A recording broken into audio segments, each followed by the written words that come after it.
Happy last episode before Abigail's wedding.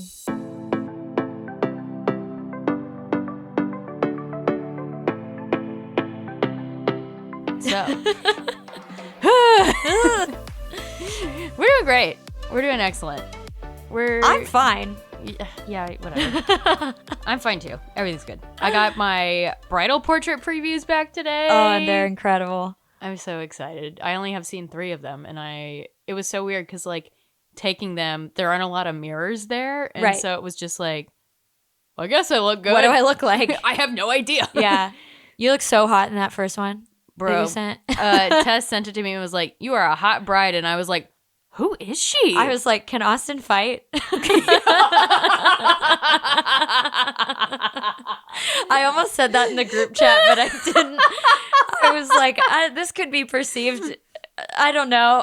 I'm not going to say that in a group of 10 girls. I'll just say it privately to Abigail and now on this podcast. I think I would have screamed. So, of course, in honor of my impending nuptials, we had to read a wedding book. Yeah, so we decided on Do You Take This Man by Denise Williams. I am an admirer of Denise Williams. You are new to Denise, correct? This is my first Denise. Nice. And we were chatting about this a little bit before, but this is part of an extended universe series with a bunch of side characters. Mm-hmm. And I have read all of those and you have not. Yeah, so when I say something stupid about it, keep that in mind, everybody. I would assume most people have also not read the entire Denise Williams universe, but I think that perhaps might change how we interpret the book a little bit. I think so too. So that's a good disclaimer to have up front.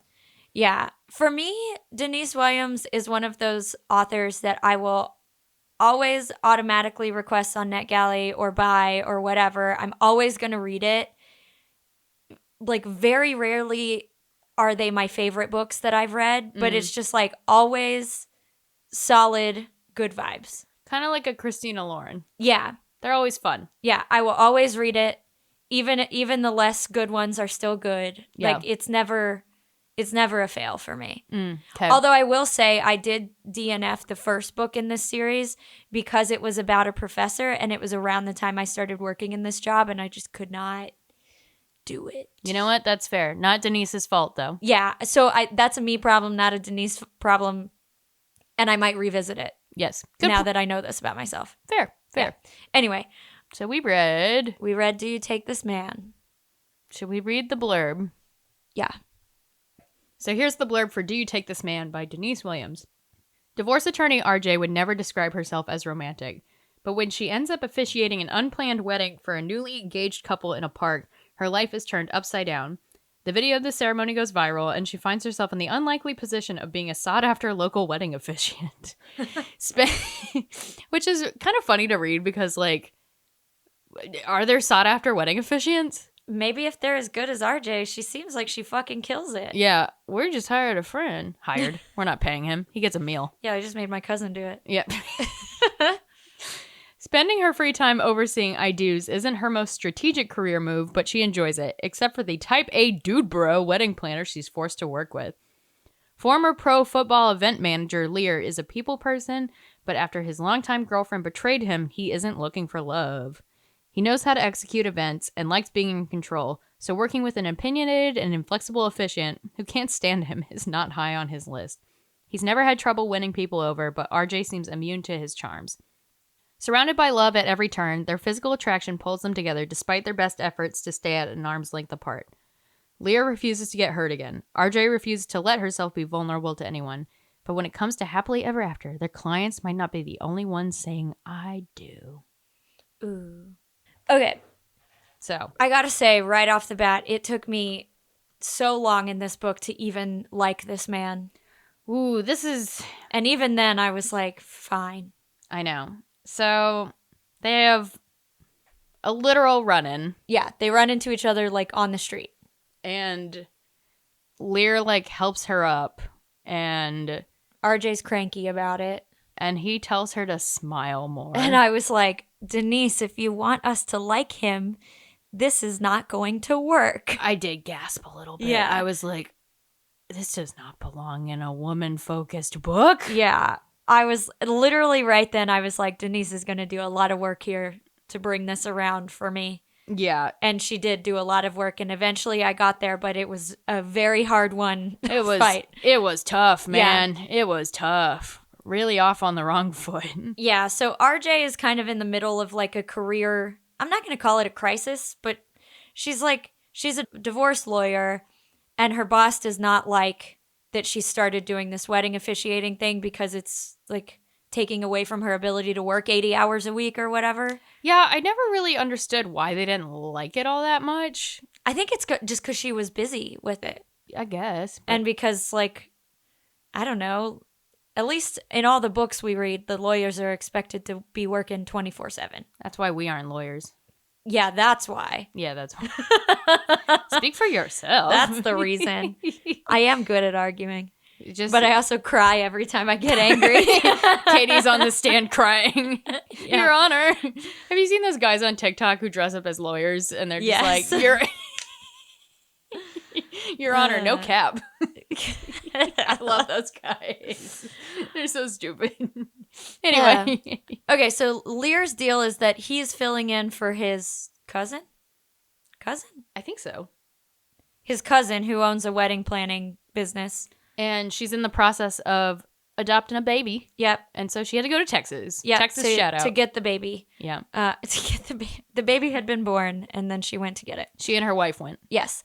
So Lear is basically taking over, more or less, for all these weddings that his cousin, whose name is gone. Penny, thank you. This is your job, is remembering the names. I have never remembered a single name in a book. never met a name. Yeah. So then they're both at this wedding rehearsal, and they're like, oh, you're the person that I beef with on the street. Ah, fuck. Yeah. And basically, the only guidance Penny has given Lear is let RJ do whatever she wants for like the ceremony. Like, she's the officiant, she's in charge, and she knows what she's doing. And Lear does the exact opposite of that. Yeah, this also did not help Lear in my mind. Yeah, whatsoever. He's like a giant dick and is like second guessing her in front of the couple and like overriding her decisions. It's gross. Yeah. Tough stuff, man. So they keep running into each other at, the weddings. They happen to be, assigned or booked at the same weddings. Yes. It also turns out Lear is somehow related to Gretchen's boss? RJ's boss, Gretchen. Yeah. I can't remember how. I think, are they related or are they just friends? Like childhood friends? They go way back in some capacity. Yeah, I don't quite remember. The problem is we only see them face to face once. Yeah. And Gretchen says something like, oh, Lear, haha, I love that guy. And RJ's like, fucking hate that guy. Yeah. And so RJ is also kind of like, well, I can't be a total dick to this person because he is in cahoots with my boss. Yeah. So, who I'm already on the outs with. Not even on the outs. She's just trying to get Gretchen to be her mentor. Right. Yeah. And she's trying to impress her. Trying to impress her and trying to not fuck up her full-time job while doing her side job. Yeah. How much money is in wedding officiating now? Maybe she's doing it for fun. I don't know. Doesn't sound that fun. It doesn't sound like she's finding it fun either. I know. So I did go to a wedding of a friend. And they had hired an officiant off of Craigslist, and he showed up high. He smelled like weed. Did he still perform? Not well. Because it was a friend of mine, her husband's in the military, and so they had gotten married, a year before, and, did, the courthouse wedding, so they could move together, because I think they were moving to, San Diego or something, pretty far. So they went ahead and, got the legal thing out of the way, and then they did their wedding, 2 years, year and a half later, something like that, and it was so funny watching this officiant, who either forgot or did not care, because he kept saying things like, for the first time ever, so-and-so and so-and-so declare their love for one another, and all of us in the, crowd are like, they've been married for, 2 years. Yeah. And then at the end, he's like, for the first time ever, Mr. and Mrs. Oh, my God. And I was like, no. Yeesh. So, if you get married, Friends likely won't do that to you. Likely. No guarantee. No but likely. guarantees, yeah. So yeah, the first half of this book, it's just like a series of little vignettes of them running into each other. Actually, most of the book is little vignettes of them just running into each other. Bro, I got overwhelmed. Yeah. I'm having a hard time, which, full disclosure, I finished this book like 2 weeks ago. Yeah. So I'm having a hard time remembering all the things that have happened. But I finished this book today and I'm having trouble remembering everything that happens. yeah, there's just a lot going on. Yeah. But throughout, basically they run into each other at these weddings and they are low-key assholes to each other every single time. Yes. But he keeps like, it's like the next day he's like, oh, I was an asshole. And then like we'll send her flowers or like her favorite pastries or whatever. Yeah. So it's like he can't stop himself from being a dick in person. But then he tries to cover for it. I don't know. Sounds like somebody we know. Each other. I'm really good at being an asshole in person sometimes. And then 2 hours later being like, wait, was that weird? My bad. Sorry. We're nice people. Who did I? Oh my God. We don't have a filter is the problem. We don't have a filter. I got to steal a line from Mrs. Nash's Ashes recently where I was telling Matthew, I was like, I may not be a nice person, but I try to be a kind person. That is always how I describe myself to people.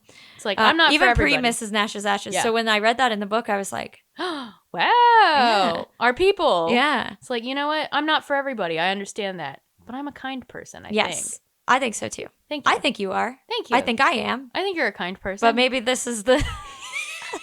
It be two dumbass girls being like, exactly. You know what? Who cares? No, as long as we like each other. Doesn't really matter. If you hate us, don't tell us.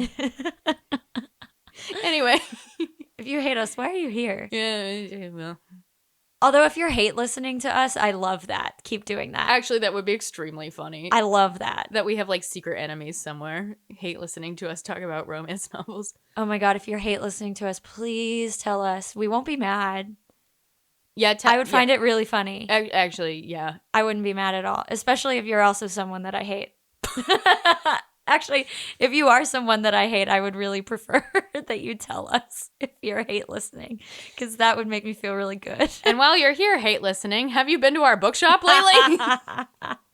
We get $1.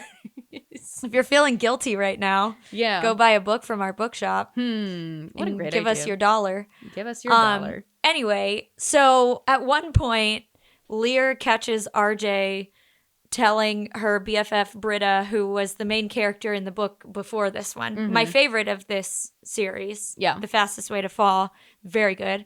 RJ is telling Britta loudly in a coffee shop over FaceTime that she had a sex dream about Lear, and then RJ is somehow surprised. I mean, it is surprising that Lear is there, but like, maybe don't have those conversations.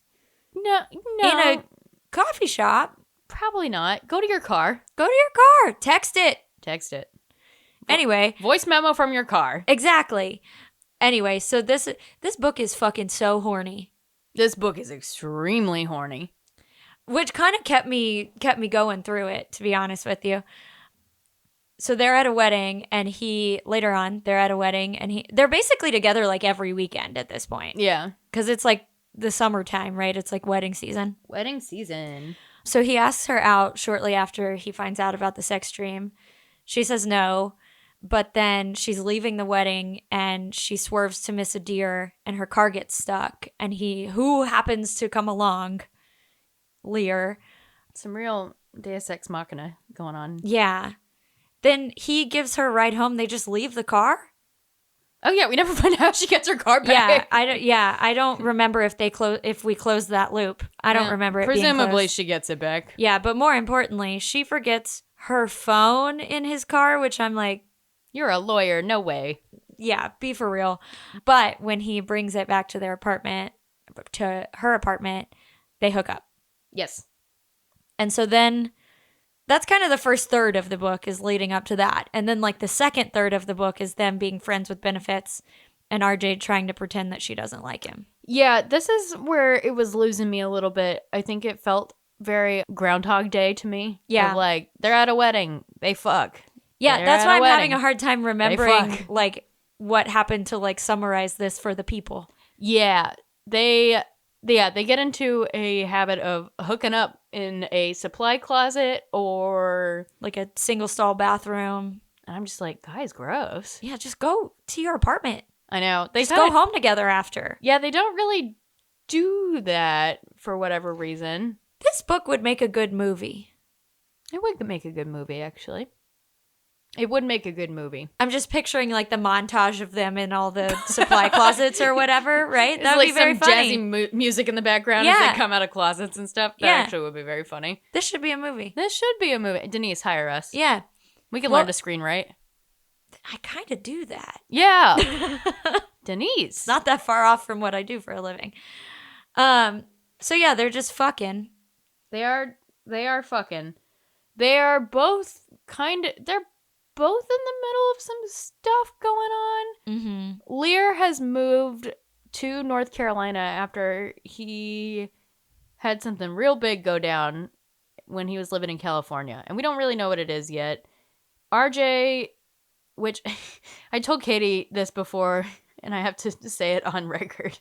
This confused me a lot in the beginning is because they both have pretty like masculine names. Yeah. And for a lot of it, I was like, who the fuck is RJ? That's really familiar. And it's the raccoon from Over the Hedge. So for all of you Gen Z millennial cuspers who might also remember that movie, it has Avril Lavigne as a possum in it. And I remember it being very funny. I don't know if it holds up, but could be great. There's a raccoon named RJ in it. Yeah. I have not seen that movie in a long time, and now I want to watch it. Again, it's got Avril Lavigne as a possum. Anyway, RJ's still kind of dealing with the fallout from a breakup. RJ's ex gets engaged to a woman named Feather. And their proposal goes viral because it's like they're getting interviewed about, and he decides to propose to her. And in his proposal, like shits on RJ. Yeah. Which if I was the person getting proposed to, I'd be real pissed off. Like, why are you bringing her up right now? I don't care. Yeah. Whatever. We've talked about this. Don't talk about her. Yeah, not right now. Yeah. Just propose. Just say a nice thing. Whatever. Anyway. Yeah. It's weird. And so obviously RJ sees it and is like, yeah. Okay. Gross. And then around the same time, RJ, I think before the engagement, RJ gets mad at Lear because he tried to defend her from a really douchey photographer. Oh, that guy sucked. And RJ didn't like how Lear handled it.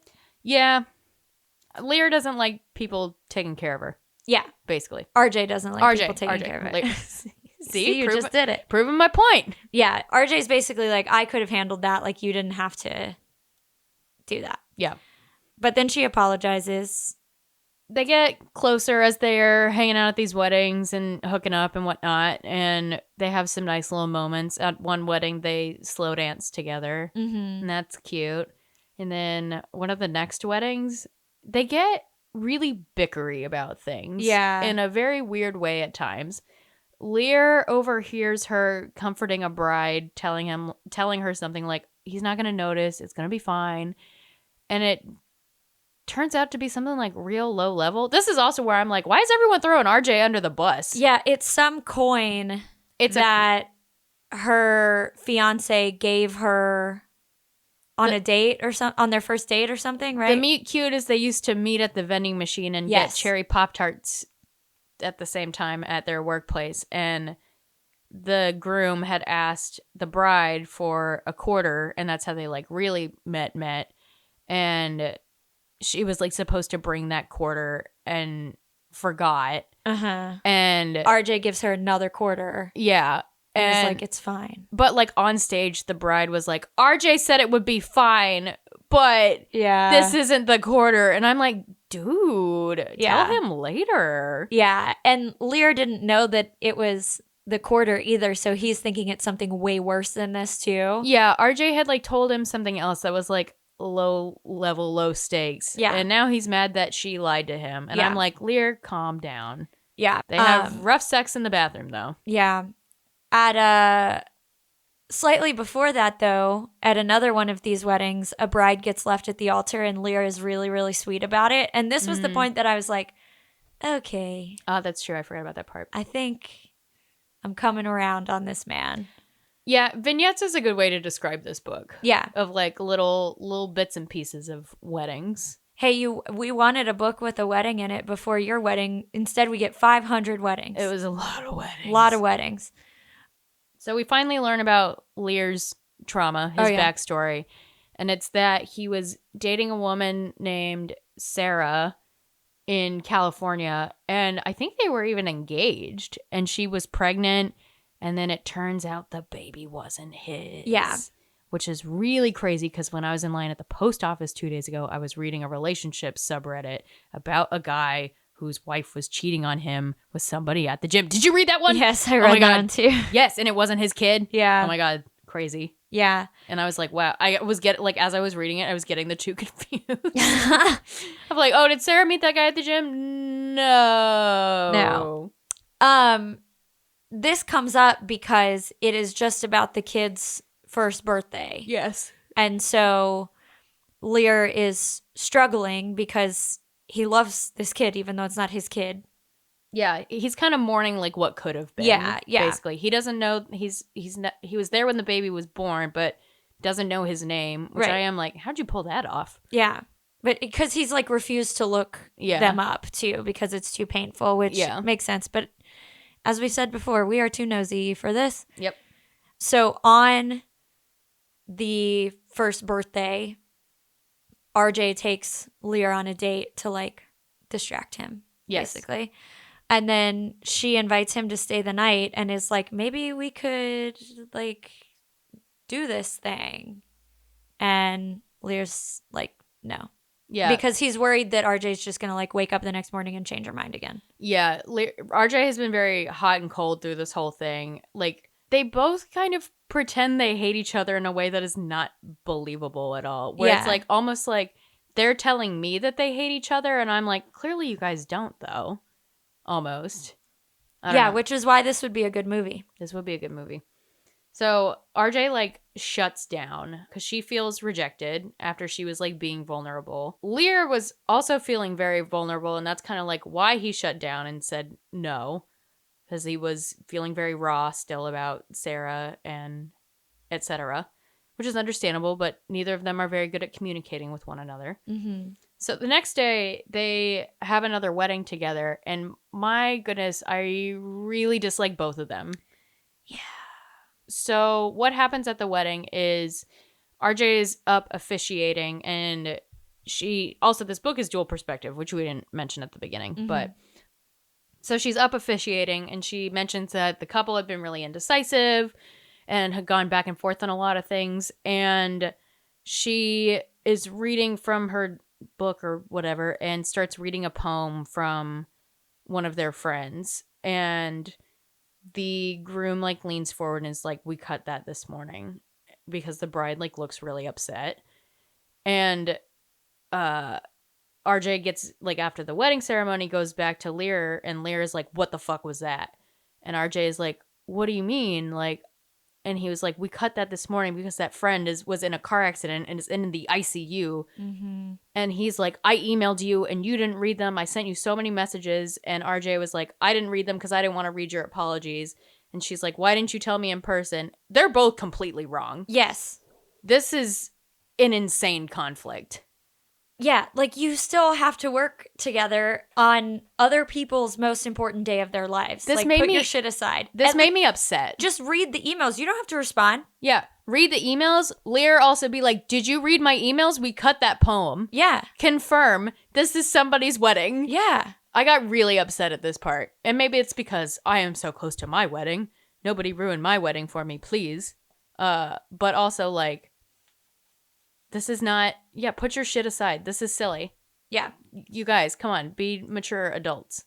And this is the same wedding that the Medio is at, right? Yeah, so in the background, RJ is also working on this big divorce case with Gretchen. Yeah, two really high-profile people. I imagine it being Jeff and Mackenzie. Bezos. Bezos. Oh, I was like, you got to give last names. I don't know who Jeff and Mackenzie are. Sorry, There you Mr. go. Mr. Amazon. Thank you. Mr. and Mrs. Amazon. Yeah, it does feel very much like that. Where it's like, yeah, they're trying to like work out all their big fancy assets and like the foundation or whatever. I don't know. Yeah, and they're like trying to put the foundation first, but then they decided they like kind of rekindled their relationship. So then it seemed like maybe the divorce wasn't going to happen. But then there's a photo in like the newspaper of the woman in the couple with another man. And the way I read this is that the venue that the wedding was at was also hosting another event. I got really confused at this part because at the beginning, RJ says something like, the press got wind of me also being a divorce attorney. And I was like, it took them that long to figure it out. And also, is that interesting? Yeah. It's kind of not. I don't know. A divorce attorney officiating weddings kind of reads like a 1 day long news cycle. Yeah, but it's Gets like a BuzzFeed treatment. Yeah, but it's like a go interview her situation. Don't show up at a wedding she's working at, take some pictures and run away. Yeah. You know what I mean? Yeah, and I know like they say after like, oh, the press was trying to get a shot of you at this wedding, but then I was like, why are those people at the wedding? And I think it was like there was another event happening at that place, and that's why. You might be right. I got very confused on the like mechanics of how this went down. I don't know if I actually remember reading that or if that is how my brain made it make sense. Could have. Anyway, so she's having an affair, and so RJ gets taken off the case because there's too much heat on her, basically. Yeah, Gretchen is mad, but not mad enough to like fire RJ or anything like that. Just like taking you off this big old case. Yeah. Which probably isn't great either, but yeah, I'm not a lawyer. Yeah, so RJ quits being a wedding officiant, except she has one last wedding that she needs to do.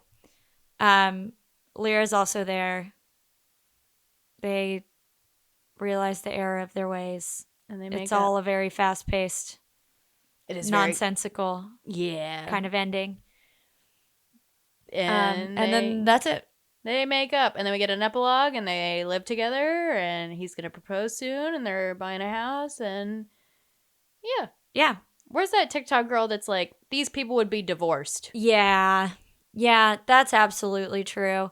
This was my least favorite of the Denise Williams universe that I've read, just because there was too much happening. Yeah, it was really, for me, and I didn't know all the characters from, the extended universe of Denise Williams. Mm-hmm.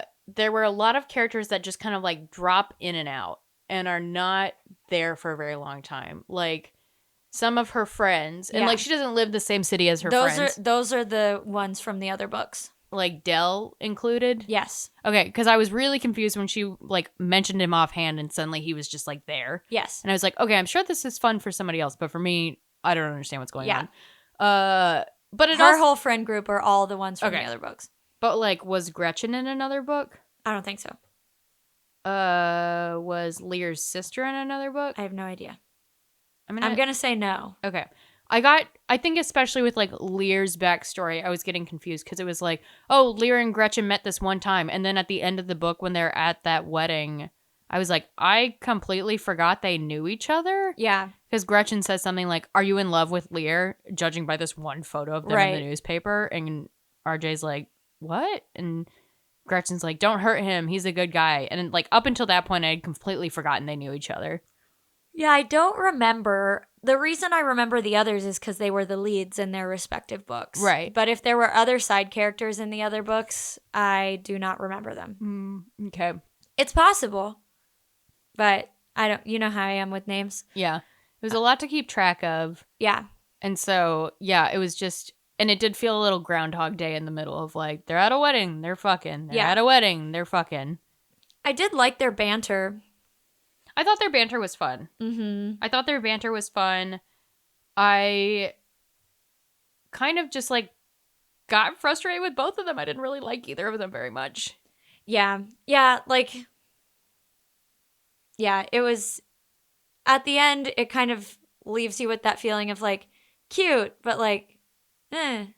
Yeah, You know? I think one thing too, and I've said before, I do love a wedding romance, is I just miss more of the like fun stuff in these wedding romances. We only got like very quick glances of them. Very few shenanigans. Yes, that's what I wanted more of. We love a shenanigan on this podcast. Yeah, very few shenanigans in this book.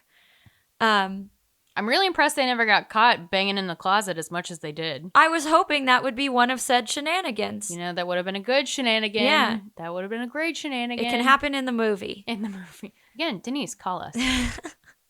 I will always pick up a Denise Williams book, but it's always just like a kind of back burner solid choice for me. Yeah. It's never like, oh, I like, you know, like I got the arc of the new Ashley Poston and I read it the day that I got it. Yeah. Like I'm not going to do that with Denise Williams, but Sure. I will eventually pick them all up. Sure. And like, while this book necessarily wasn't for me, I will definitely like pick up another one and give I it think a shot. you would like The Fastest Way to Fall. Yeah. I know you had recommended that one to me before. Because isn't it kind of a You've Got Mail situation? Yes. Ish. Oh, yes.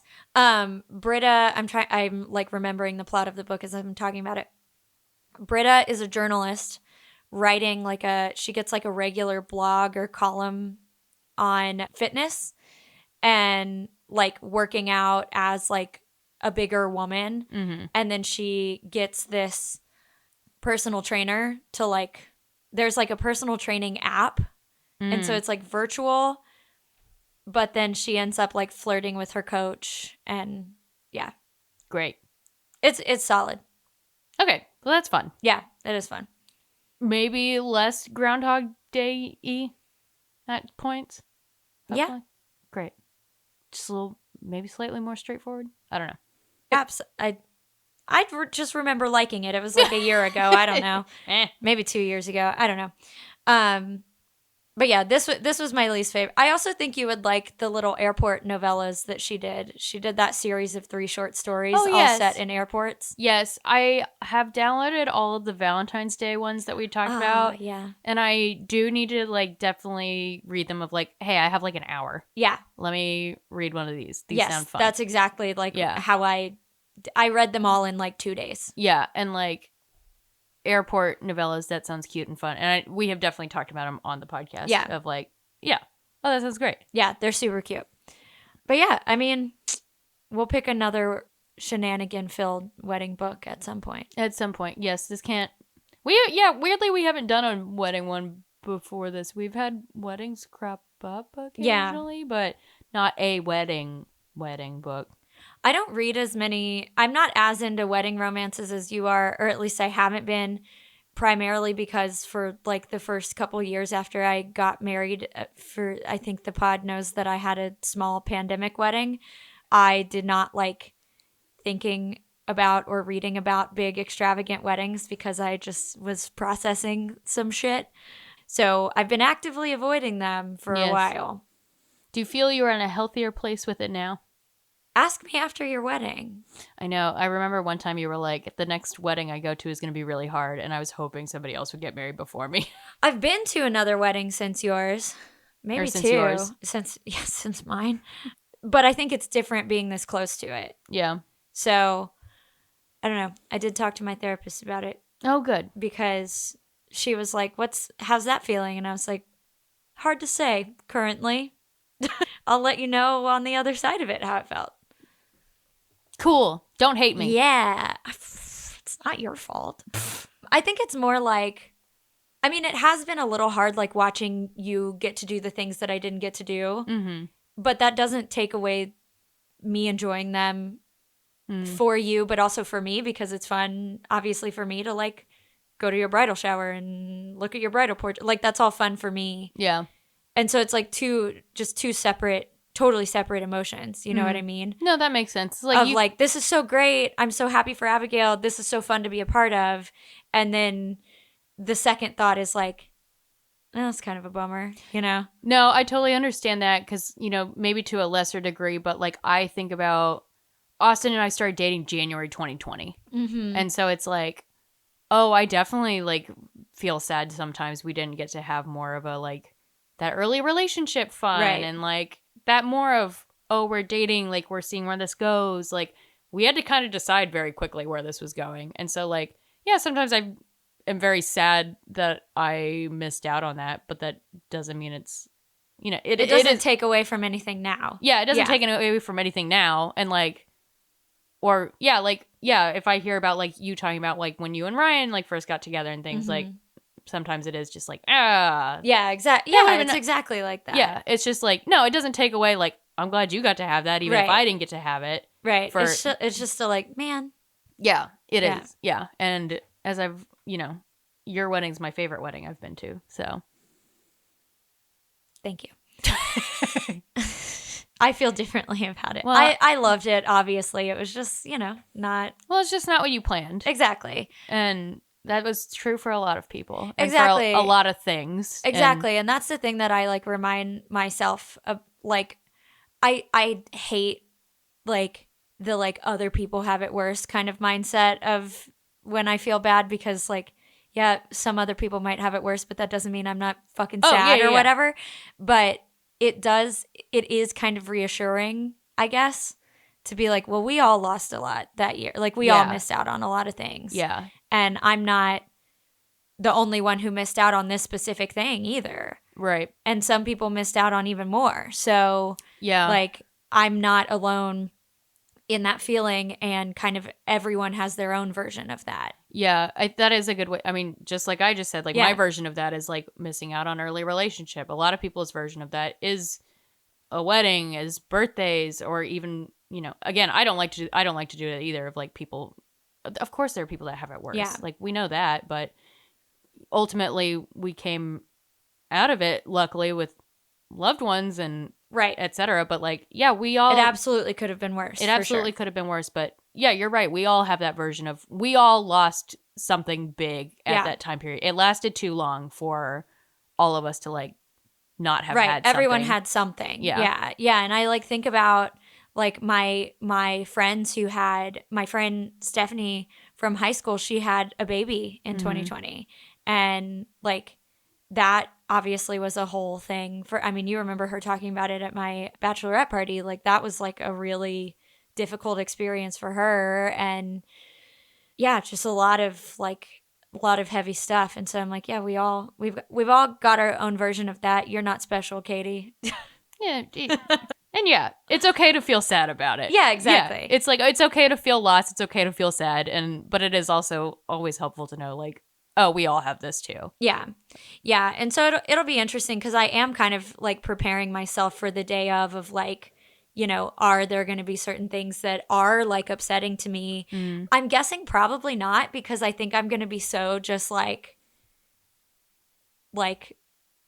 mind over matter. Like, I'm going to have enough to worry about that day without thinking about that. Like, maybe the day after there will be, like, a come down where it's like, but I don't think there will be anything, like, in the moment upsetting. But it will just be really interesting for me to see what things kind of pop up. Yeah, I think that's fair. Yeah. And if anything, I just hope it's so much fun that we all forget about it. I also think that, like, it also might be a total non-issue. Yeah. Yeah. And I really don't think, I think I'll be too busy doing other stuff than to feel fucking sorry for myself. Hopefully. I hope so. Well, we have plenty of the VIP wine for when you need it. Hey. So, on that note. That went a different direction than I was intending it. What are you reading right now?